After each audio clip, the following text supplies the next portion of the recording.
사실은 교육에 대한 건 한 챕터만 형성이 되어 있습니다. 그 한 챕터 부분을 부모님들한테 이거는 상당히 의미가 있다고 생각해서 그 챕터 중심으로 해서 좀 알려드리려고 준비를 했고요.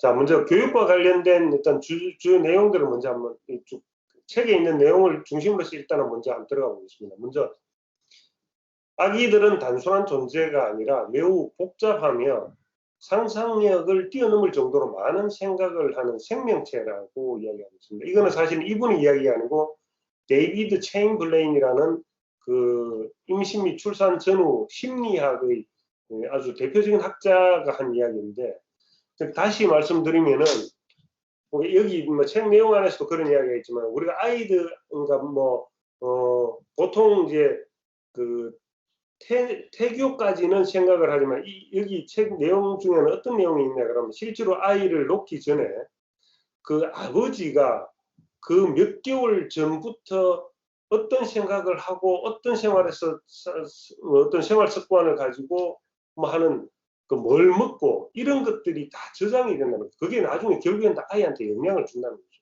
당연히 그 이후에 아이가 수정이 되고 나면은 이제 엄마의 영향이 점점 더 커지겠죠. 근데 엄마가 어떤 생각을 하고 뭘 먹고 심지어 아주 작은 사소한 생각까지 다 아이한테 그대로 이렇게 스캐닝 되듯이 전달이 된다는 거죠.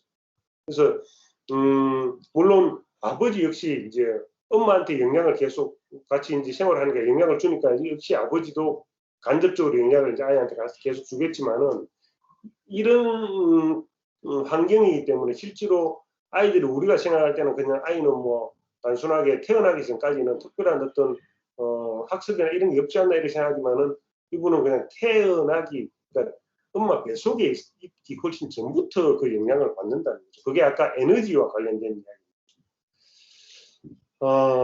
뇌는 그리고 뇌에 대해서도 이렇게 합니다. 이게 심지어 그 뇌를 우리가 상당히 중요하게 생각하지 않습니까? 뇌가 기억력과 인간의 두뇌 뭐 이게 그 어떤 IQ 이런 것들을 거의 좌우를 한다고 생각하지만은 실제로 뇌가 그렇게까지 중요하지 않다는 거죠. 뇌는 단지 외부로부터 들어오는 정보를 받는 수신기의 정도 역할을 하는 거지, 이 뇌가 실제로 뭐 아주 다양한 많은 어떤 기억을 만들어내고 저장하고 그거를 다시 재생산하고 이런 역할을 하진 않는다는 거죠. 심지어 여기 어떤 예가 나오냐면은 IQ 그러니까 뇌가 거의 없는 사람이 학생 20대인가 그러는데 내가 거의 없는 뭐 어떤 사고로 해가지고 내가 거의 없는 상태인데 그 친구가 실제로 대학에 들어가서 수학과 물리학을 전공을 하고 거의 IQ가 126까지 나오고 그 대학 과정을 아무 문제 없이 다 수료하는 그런 예를 이야기를 하고 있습니다. 그래서 그런 경우로 봤어도 이 뇌는 우리가 생각하는 것보다는 그렇게 큰 의미가 있는 게 아니다. 뭐 그런 이야기를 하고 있고, 이게 뇌파 이야기를 하는데 이 뇌파는 뭐 크게 구체적인 수치가 중요한 건 아니고요. 0세부터 2세까지가 이제 델타파가 이제 우세하다. 델타파가 0.5에서 뭐 4Hz, 2에서 6세까지가 세타파라는 게 4에서 8Hz 우세하다. 그러니까 전부 다가 아니고 그만 그게 더 우세하다는 거죠. 뇌파가. 그다음 뭐 6세, 12세, 뭐 12세 이후 뭐 이렇게 좀 나오는데 여기서 중요한 거는 뭐냐면은 6세까지 뇌파가 가지는 어떤 영향력이라는 거죠. 그게 뭐냐면 보시다시피 6세까지는 뇌파의 진동 주파수가 대체로 낮잖아요. 근데 이 진동수가 대체로 낮는데 이분은 6세 그러니까 우리나라는 만 6세까지의 이 뇌파 그러니까 만 6세까지 아주 중요하다고 이야기를 하는데 그 이유가 뭐냐면 어리면 진동 주파수가 낮으면 낮을수록 외부에서 받는 어떤 다양한 정보들을 거의 무비판적으로 스캐닝 하듯이 받아들인다. 무슨 말이냐면은 그 6살까지는 물론 0세와 점점 이제 뇌파가 좀 높아지겠죠. 조금씩 달라집니다. 낮으면 낮을수록 그 아까 말씀드렸듯이 엄마 아버지를 비롯한 내가 태내에 있을 때부터 받았던 태어나고 난 뒤에도 내가 처해 있는 환경에서 오는 자극을 내가 어떤 거기에 대해서 비판을 하고 거부를 하고 하는 게 아니고 있는 그대로 그냥 받아들인다. 그리고 그 흡수된 정보는 그대로 무의식을 형성하게 되고, 이 무의식이라는 거는 나중에 이제 거의 조건 반사적으로 튀어나오는 어떤 아주 무시무시한 어떤 그게 이제 됩니다. 그래서 우리가 반복된 행동과 생각 이런 것들도 사실은 이 습관이라든가 무의식에 나중에 저장은 되지만은 영세에서 6세까지가 중요한 게 뭐냐면은 그걸 거의 무의식적으로 그냥 뭐 특별한 것 없이 그대로 저장을 한다는 거죠. 그래서 이 무의식 속에 프로그램대가 만약에 잘못된 정보가 만약에 들어가면은 이 정보들은 나중에 드러날 때 모니터도 되지 않고, 그래서 이게 이제 나중에 자녀들이 아주 부적절하고 이상한 하는 행동들을 그냥 조건 반사적으로 하는 이런 어떤 상황을 이제 낳게 되는 거죠. 상당히 이 책을 읽으면서 아주 좀 무서운 생각이 들었었는데, 그래서 얼마나 이게 자녀 교육인가 유아기 교육이 중요하다는 이야기를 많이 하지만 이분은 아주 구체적인 과학적인 근거를 대면서 이야기를 합니다. 그리고 훨씬 더 중요하면서 훨씬 더 무시무시하다는 그런 생각이 들었습니다. 그럼 무의식이라는 게 뭐냐? 교육과 관련된 의미로 봤을 때는 인간에게서 어떤 부모의 기본적인 행동, 우리가 뭐 기본적으로 여러 가지 무의식적으로, 사실 부모도 무의식적인 행동을 거의 90% 이상 하고 있습니다. 그런 기본적인 행동, 신념, 태도, 뭐 이 등을 관찰한 결과는 아이들의 무의식적인 마음속에 시냅스는 이게 그러니까 두뇌의 신경세포의 작용인데, 이 시냅스라는 경로를 통해서 그냥 그게 그대로 아로새겨지는 거죠. 그리고 일단 무의식적인 차원에서 프로그램이 되어버리고 나면은 이러한 어떤 신념이나 태도, 아이한테 이렇게 형성된 신념이나 태도는 죽을 때까지 이제 우리 그 사람을 지배를 하는 거죠. 그 프로그램된 어떤 그 무의식을 바꿀 방법을 찾아내지 않는다면은 평생 그거의 영향을 받습니다. 여러분들도 자세히 생각하면 모든 사람들이 그런 게 아마 있을 겁니다. 이게 예전에는 부모의 유전을 받은, 그러니까 유전자의 영향이 아닌가 이렇게 생각을 하는데, 그런 부분도 30~40% 존재를 하지만은 실제 내가 부모님들로부터 어렸을 때부터 무의식적으로 내 무의식에 저장된 것들이 그대로 이렇게 드러나기 때문에 실제로 나중에 어른이 되어서도 하는 행동을 보면은 그 부모님과 거의 나도 모르는 사이에 유사한 행동을 하고 말을 하고 하는 겁니다. 그게 사실은 유전적인 영향보다는 어렸을 때 받았던 그런 무의식적인 영향이 훨씬 더 크다는 거죠. 그게 내장되었던 겁니다. 근데 그거는 바꿀 수 있는 방법은 있습니다. 아무튼 조금 이야기를 하면서 다시 말씀드리겠지만, 이러한 무의식은 감정이 없는 데이터베이스입니다. 여기에 특별한 무의식이라는 건 내가 특별하게 감정이 들어가 있는 게 아니고, 이건 그냥 데이터베이스화 되어 있는 거기 때문에 어떤 자극이 이렇게 감지가 되면은 가령 그 무의식은 그 감정을 처음 접했을 때 학습된 행동 있잖아요. 그게 저장이 된 게 자동으로 튀어나오게 되는 거죠. 자극과 반응. 예전에 뭐 그런 실험도 많이 했죠. 교육학적으로 심리적으로는 뭐 개가 음식을 줄 때마다 개가 침을 흘리게 한다든지 이런 게, 그 인간도 그런 식으로 무의식에 돼 있는 거는 그런 환경이나 그런 이미지나 생각이 떠오르면은 자동으로 이게 올라오게 된다는 거죠. 그리고 12세 이후가 되면 뇌파가 이제 점점 이제 주파수가 높아지는데 점점 이제 안정이 됩니다. 그러면 우리 일반적으로 이야기는 좀 더 성숙된 어떤 그런 의식을 하게 되고 자아라는 개념이 이제 명확해지죠. 그래서 우리가 사춘기 들어간 아이들이 초등학교 자녀가 있는 분은 아시겠지만, 초등학교 들어가면 아이들이 엄마가 이야기하는 거에 대해서 무조건적으로 이해하고 받아들이기보다는 왜라는 말을 하겠어. 왜 내가 그걸 해야 돼? 엄마 왜 그렇게 돼? 나는 그거 하기 싫어. 이런 이야기를 하기 시작한다는 거죠. 이게 이제 뇌파가 변하면서 이제 점점 이제 어떤 그 어렸을 때 무조건적으로 스캐닝 하듯이 받아들이던 게 점점 달라지는 거죠. 그러면서 이제 좀 더 고차원적인 생각을 하기 시작합니다. 우리가 이제 근데 그럼 왜 유아기에 본능으로 그냥 심어 놓으면 될 건데 왜 이게 외부적으로 들어오는 환경 요인이 학습이 되어서 진화되었을까? 이건 아마 인간 생존에 유리하기 때문에 그런 것 같습니다. 왜냐하면은 가령 예를 들어서 우리나라에 태어나는 경우가 있을 수도 있지만 저 아프리카에 어디 또 태어날 수도 있고, 안 그러면 아주 멀리 뭐 저 아마존에도 태어날 수가 있습니다. 전혀 다른 문화적인 환경에서 아이들이 태어날 수가 있죠. 그러면은 그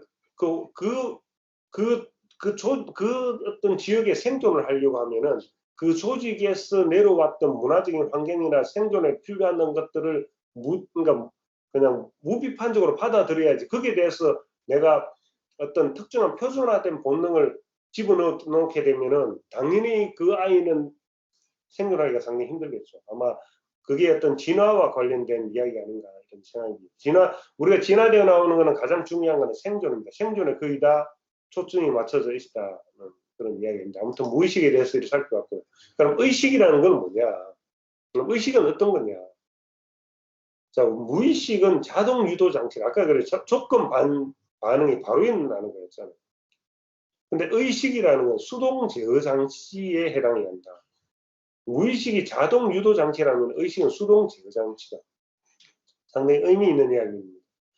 자, 여기에 아주 이제 놀라운 이야기가 나오는데, 의식이라는 것은 우리가 의식적으로 생각을 하면서 어떤 상황을 받아들이는 것은 1초, 초당 40개의 외부 환경 자극을 해석할 수 있는 능력이 있습니다. 그런데 이 무의식 같은 경우에는 초당 2천만 개의 환경 자극을 처리를 할 수 있다고. 엄청나게 차이가 나죠. 결코 그 의식은 무의식을 이기기가 쉽지 않습니다. 우리가 어떤 환경에 딱 처했을 때, 위험 상황이든 어떤 외부로부터 부모의 어떤 이야기를 듣는다든지, 뭐 안 그러면 어떤 내가 그 조건 반사적으로 뭐 어떤 환경에 딱 처했을 때 실제로 내가 의식적으로 그 환경을 해석을 할 때는 초당 40개 정도가 해석이 가능하지만은 무의식은 2천만 개가 자극이 들어와도 그걸 다 받아들이면서 바로 해석을 한다는 거죠. 그래서 사실은 이게 이 무의식에 저장된, 우리 어렸을 때 아이들한테 무의식에 저장을 시켜 놓는 게, 우리도 뭐 사실은 어렸을 때부터 그런 걸 받아온 걸 반복적으로 행동을 하겠지만은 사실은 이게 참 엄청난 어떤 결과가 있다는 생각이 들었습니다. 아무튼 의식과 무의식은 사실은 근데 별도로 움직이는 게 아니고 역동적으로 상을 이루어서 움직인다. 가장 예를 쉽게 들면은 우리 운전을 배우는 예를 이렇게 들었었는데, 우리가 처음에 운전을 배워보시면 아시겠지만, 운전을 처음 배우러 가시면은 처음 사위에 앉아서 핸들 잡고 브레이크를 잡으면서 시동을 켜고 그 기어를 넣고 엑셀레이터를 밟고 브레이크를 밟고 하는 이 동작 하나하나를 다 생각을 하면서 하지 않습니까? 처음에는 그러니까 이게 아주 힘듭니다. 느리고. 그런데 이게 이제 어느 정도 지나고 나서 운전을 배우고 어느 익숙해지고 난 뒤에는 이게 아주 이제 자연스럽게 이제 되죠. 뭐 운전을 하면서 옆에 있는 사람하고 이야기를 하기도 하고, 다른 동작을 하기도 하고, 때에 따라서는 위험하지만 휴대폰을 보기도 하고. 그런데 이게 브레이크, 엑셀레이터 밟고 뭐 핸들 조작하고 이러는 것들이 내 무의식에 저장이 되어 있는 게 그대로 나오면서 내가 특별하게 생각을 하기도 다 이루어진다는 거죠. 이게 무의식과 의식이 아주 그러니까 정말 적절하게 잘 보여주는 그런 차이가 아닌가 이런 생각이 들고요. 지금 부모님들이 기다리고 계시는데 일정이 안 되는 분들이 계셔갖고 혹시 따로 입력해서 들을 수 있는 방법이 없나요? 주소를. 그때 내가 코드 하나 내가 보내줬잖아요. 어디? 네. 원장 선생님 그 카톡을 보고 있습니다. 네. 코드 해드렸고 며칠 전에 보내주면 그거를 복사해가 넣는 거예요. 그걸 부모님들께 몇 분이 지금 일정이 안 되시면 그렇게 있었습니다. 미안합니다. 지금 일정이 확인 안 돼서 못 들어오는 부모님이 계셔가지고 그 말씀을 좀 드렸습니다. 그래서 의식은 무의식에 들어있는 습관적 프로그램이 쉽게 작동하도록 도와주기도 하고, 그 다음에 프로그램된 무의식적인 행동이 펼쳐지는 과정에서 개입해서 그 행동을 중단하고 새로운 반응을 끌어낼 수도 있습니다. 즉 프로그램된 그런 무의식을 변화할 수 있다는 거죠. 이게 아주 어떻게 보면 상당히 중요한 어떤 이야기입니다. 그래서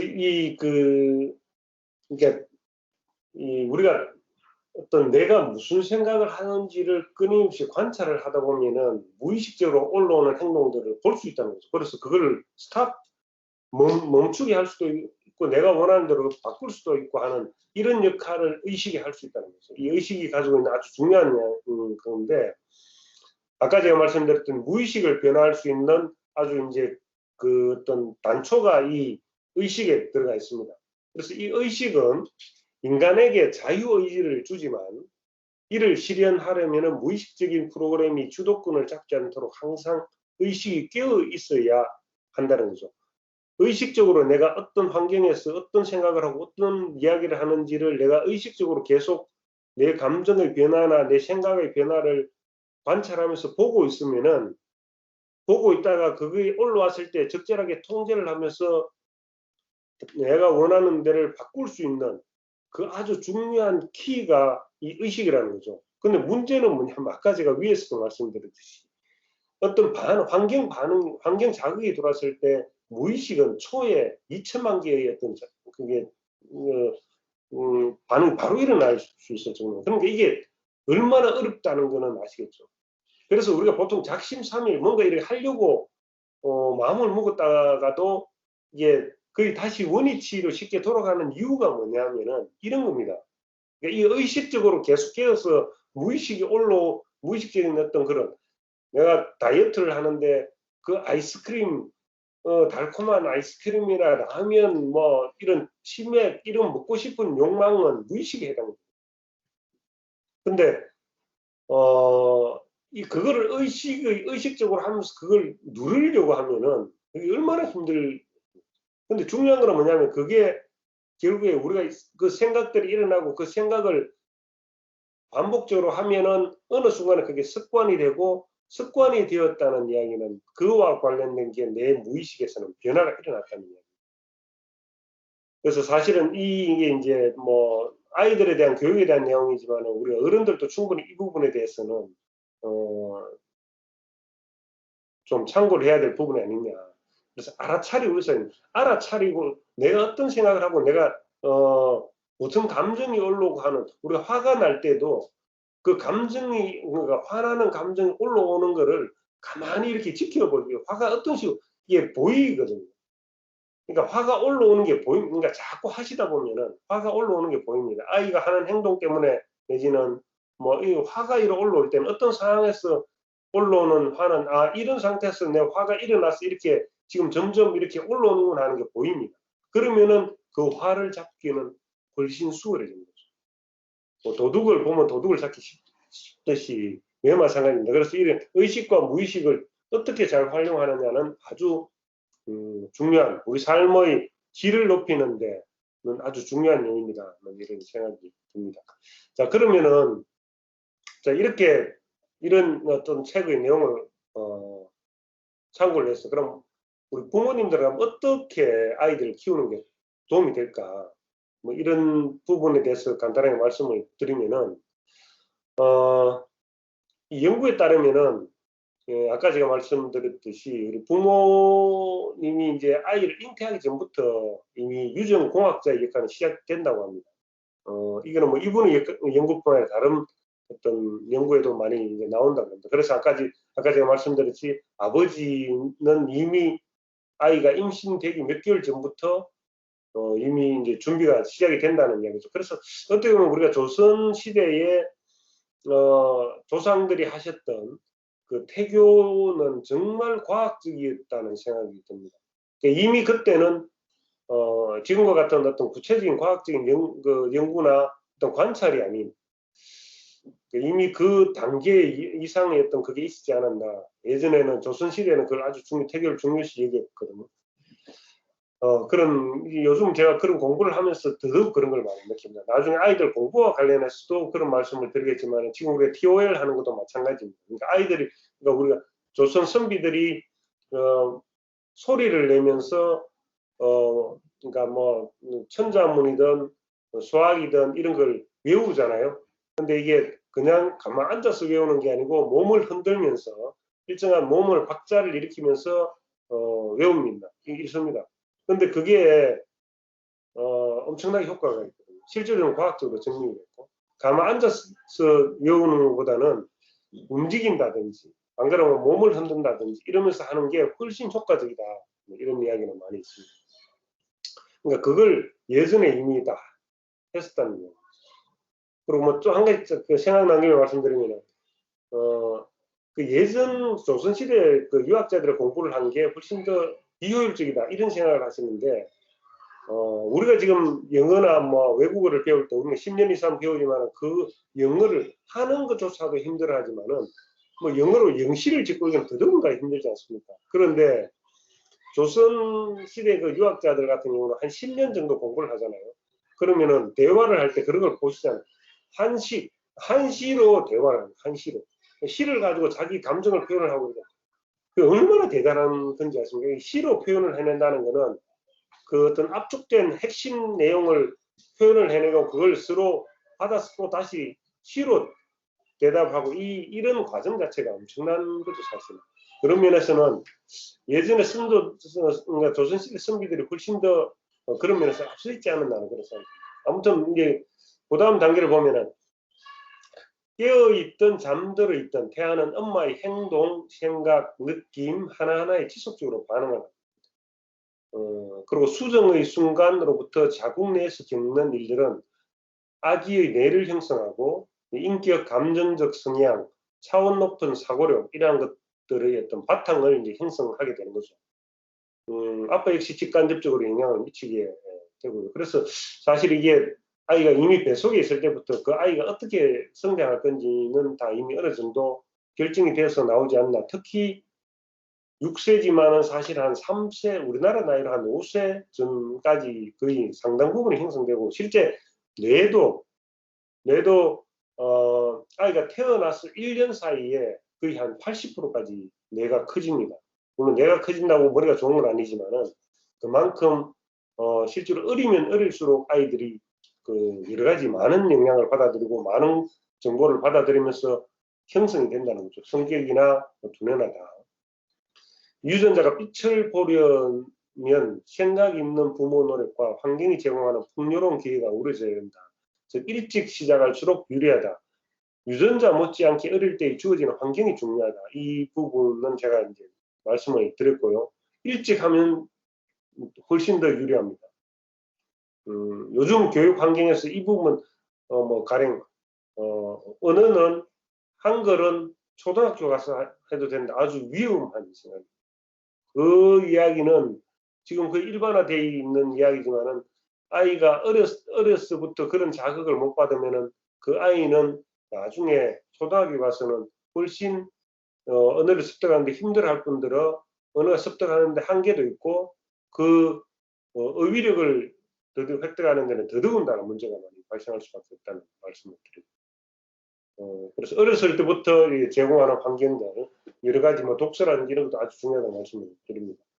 거기다가 여기는 지금 엄마 아빠의 생각, 행동, 느낌 하나하나 이런 말이 있죠. 그러니까 아이들을 책 읽게 하고 부모님은 TV를 본다든지 예를 들어서 가령 책을 같이 읽기는 해요. 그런데 엄마는 같이 책은 읽지만 사실은 아이한테 책을 읽게 하고 싶어가 책을 보는 거지 책을 정말 읽고 싶어가지고 책을 보는 건 아니라는 말이죠. 그러면은 그게 실제로 아이한테 그대로 간다는 거예요. 그게 사실은 예전에도 그런 이야기 있었지만은 이게 사실은 거의 과학적으로 증명이 된다. 그 에너지를 그대로 느낀다는 거죠. 그 길을. 엄마가 어떤 생각을 하고 있다는 건 아이는 그대로 받는다는 거죠. 그러니까 이게 얼마나 사실은 이게 힘들냐 뭐 이런 생각이 들기는 들지만은 아무튼 그게 타고나면서 가져왔던 거라는 근거 없는 두려움을 버리고 아이들의 무의식 속에 불필요한 공포나 부정적인 관념을 심어주지 않도록 최대한 주의를 해라. 무엇보다 유전적 결정론이 제시하는 운명론을 믿지 말고 여러분은 아이들이 잠재력을 최대한 발휘할 수 있도록 도와줄 수 있고 스스로의 삶도 개선할 수 있다. 여러분들의 삶도 마찬가지라는 거죠. 근거 없는 두려움, 아이한테도 마찬가지입니다. 그런 두려움을 주면 안 됩니다. 그리고 불필요한 공포, 부정적인 관념, 너는 그걸 할 수 없어. 너가 그걸 어떻게 할 건데? 우리는 뭐 이 정도 그냥 살아가는 거야. 내지는 뭐 이런 부정적인 말은 나도 모르게 이렇게 하시는 경우가 많지 않습니까? 실제로. 근데 그게 결국에는 아이들한테 그대로 그냥 저장이 된다는 거죠. 각 세포에 다 저장이 되고 두뇌에 다 저장이 된다는 거죠. 결국에는 그게 나중에 이 아이가 성장하고 난 뒤에도 어떤 환경에 처했을 때 그 감정들이 내가 의식에 포함은 안 돼 있지만 무의식적으로 계속 일어난다는 거죠. 근데 그런 아이들이 어떻게 자신만만하게 삶을 살아가겠습니까? 어렸을 때부터 너가 할 수 있는 걸 분명히 할 수 있다. 엄마는 아빠는 너를 분명히 믿고 너가 하고자 하는 걸 적극 지지를 하겠다. 이런 긍정적인 어떤 그런 자세, 긍정적인 말, 실제 그런 생각을 하면서 아이들한테 끊임없이 그렇게 해줬을 때 얘는 나중에 되었을 때는 그 힘이라는 게 계속 일어난다는 거죠. 엄청난 거 아니겠습니까? 그리고 부모님들께서도 지금 사실은 스스로의 삶을 의식적으로 잘 이렇게 돌아보시면은 분명히 그러한 부분들이 분명히 있습니다. 나도 모르게 그런 생각들이 계속 올라오는 것들이 있을 겁니다. 부정적인 생각, 힘들고 공포스럽고 어떤 환경만 보면은 내지는 어떤 이미지만 보면은 이건 아까 제가 말씀드린 의식적으로 깨어서 계속 그걸 바꾸다 보면은 생각을 바꾸고 그걸 행동화하고 그러다 보면 습관이 되고 그러다 보면 내 무의식이 바뀐다고 아까 제가 말씀을 드렸죠.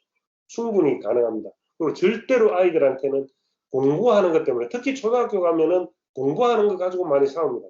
뭐 우리 지금 우리 유치원 다니는 아이들 가지고 하고도 그런 게 있는지 모르겠는데 절대로 그렇게 하지 마시라. 아이가 공부라는 것에 대해서 부정적인 생각이 들면 절대로 그게 즐겁지 않습니다. 나중에 설령 그 친구가 타고난 유전자의 힘과 노력으로 좋은 결과를 얻어서 뭐 좋은 대학을 가든지 뭐 이렇게 하더라도 결국에는 그 공부와 관련돼서 부정적으로 심어 놓은 그 무의식은 계속 그 아이를 힘들게 할 겁니다. 그래서 특히 공부에 대해서는 부모님들이 많은 욕심을 내는데 결국에는 자기가 잘하는 걸 하게 되십니다. 제가 조금 이따 또 그 부분에 대해서 또 말씀을 드리게 되니까 아무튼 요거는 여기까지만 말씀을 드리고요. 어린이건 성인이건 인간에게 최고의 성장 촉진제는 사랑이다. 이거는 영원 불변한 이야기입니다.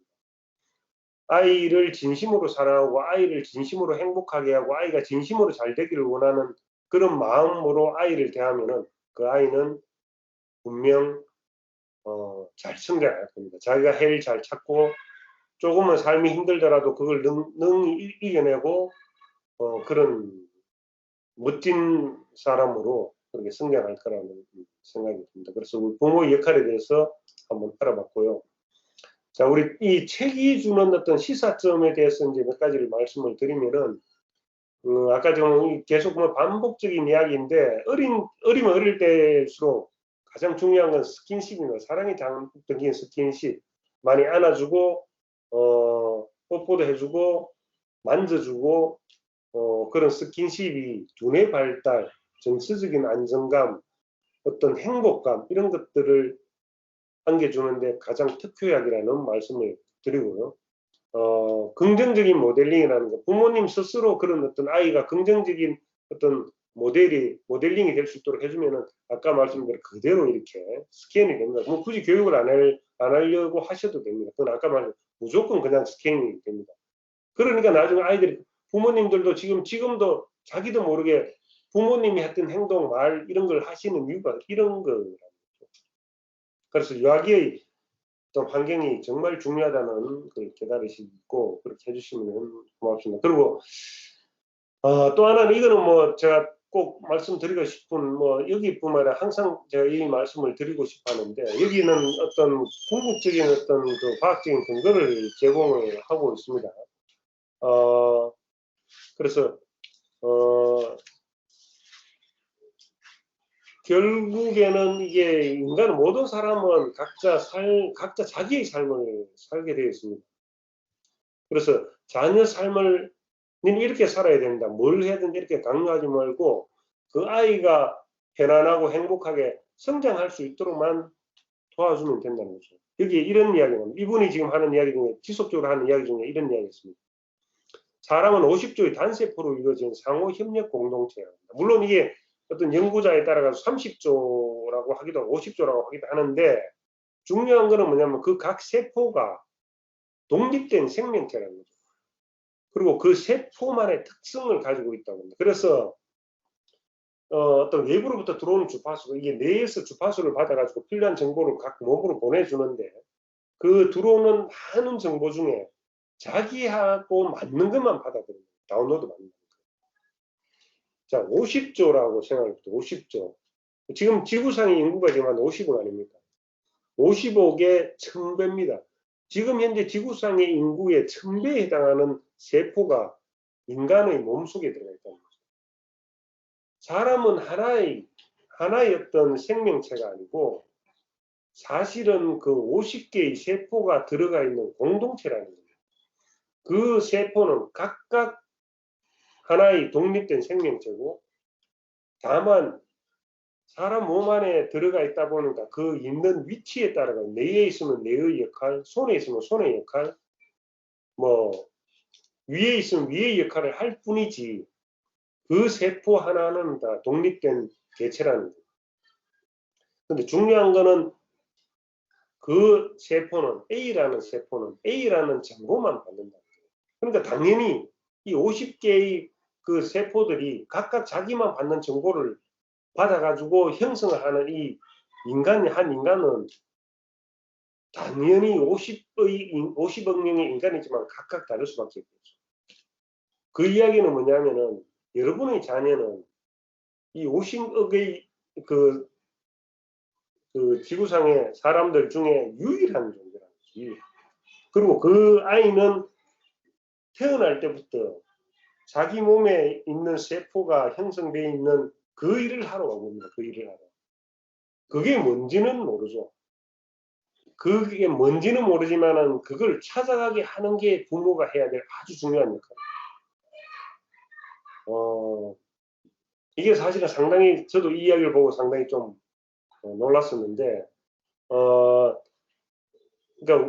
인간은 결국엔 각각의 존재라는 거죠. 이게 나중에 이분은 이제 영적인 부분으로도 이야기합니다. 왜냐하면 이게 50조의 그 세포가 똑같은 그 세포가 이게 사람이 죽는다는 거는 그 세포가 다시 이게 흩어진다는 이야기고, 그게 똑같은 세포가 형성이 되면은 정말 똑같은 사람이 나오는 똑같은 사람. 모든 게 똑같은 사람이 나옵니다. 그래서 우리 아이가 정말 이 지구상, 이 우주상에는 유일한 어떤 특성을 가지고 태어나는 아이라고 보시고 그 아이가 어떻게 살아갈 건지 타고난 걸 잘 발휘하면서 살아갈 건지를 항상 주의 깊게 보시면서 그걸 찾아갈 수 있도록 좀 많이 도와주시면은 우리 아이는 정말 멋진 삶을 살 수 있지 않겠나.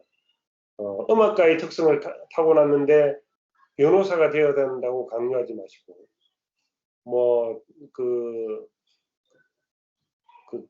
유명한 어떤 그 바퀴벌레, 예를 들어 바퀴벌레를 연구를 하고자 태어나는 아이한테 너는 의사가 되어야 된다고 의사가 되기를 강요하고 이런 일은 없으면은 이게 인간이 태어난 어떤 그런 아주 중요한 특징이기 때문에 물론 우리 부모님들은 그렇게 하실 분은 안 계시라고 생각을 하지만은 인간은 분명히 그런 특성을 가지고 있다고 합니다. 50조의 세포. 그래서 아까 병 역시 마찬가지. 이분은 그런 이야기도 합니다. 그러니까 병도 부모님 태어난 유전자를 탓하지 말고 자기를 탓해요. 자기 어떤 생각을 하고 자기 어떤 삶을 사느냐를 따라 가지고 그 병이 오고 병이 없어지고 한다는 거죠. 이거는 나중에 관심 있으신 분들은 이분의 책을 보면은 아주 자세하게 나오고 과거에 어떤 의사라든지 그런 특성도 이야기를 하면서 그 사이언스나 네이처 같은 그런 곳에 올라가 있는 정보들도 쭉 이야기를 해줍니다. 아무튼 우리는 각각 독특한 일을 하기 위해서 자기만의 어떤 일을 하기 위해서 태어난 존재들이라는 걸 아시고 우리 자녀들도 그렇게 살아갈 수 있도록 도와주시면은 아주 행복한 그런 삶이 되지 않겠나 하는 생각이 듭니다.